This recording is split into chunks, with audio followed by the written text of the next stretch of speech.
ఈ కార్యక్రమంలో ఎందుకు భాగస్వామ్యం చేశారో తెలుసా? ఇవి మీరు చదవడం అయిపోయింది కదా, అయిపోయింది అనుకోకూడదు. మీరు మీ ఇంట్లో వాళ్ళకు కూడా చెప్పాలి. ఒక్కరే చేస్తే ఏది జరగదు, కానీ అందరూ కలిసి చేస్తే ఎంత పెద్ద కార్యక్రమాన్ని అయినా చెయ్యొచ్చు. సో మీ పేరెంట్స్కి చెప్తారు కదా, కంపల్సరీగా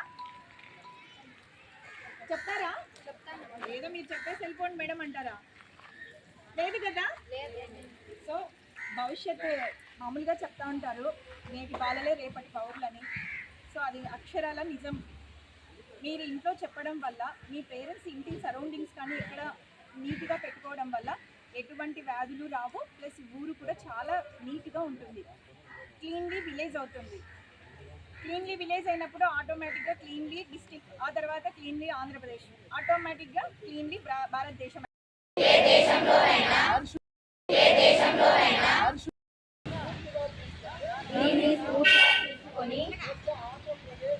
స్వచ్ఛ ఆంధ్రప్రదేశ్ను సాధించి తద్వారా స్వచ్ఛ భారత్ను సాధించే లక్ష్యంతో నేను కృషి చేస్తానని ప్రతిజ్ఞ పూనుకున్నాను.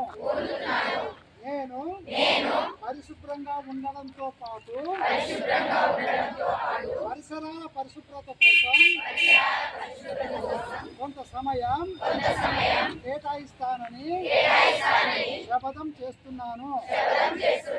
ప్రతి సంవత్సరంలో 100 గంటలు మరియు ప్రతి వారానికి 2 గంటల శ్రమదానం చేసి పరిశుభ్ర ఆంధ్రప్రదేశ్ సాధించే సంకల్పానికి కట్టుబడి ఉంటాను.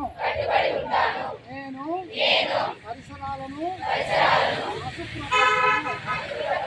మరియు వేరే వారిని అశుభ్రం చేయనివ్వను. అందరికంటే ముందు నేను నా కుటుంబాన్ని, నా పరిసరాలను, నా కార్యాలయాన్ని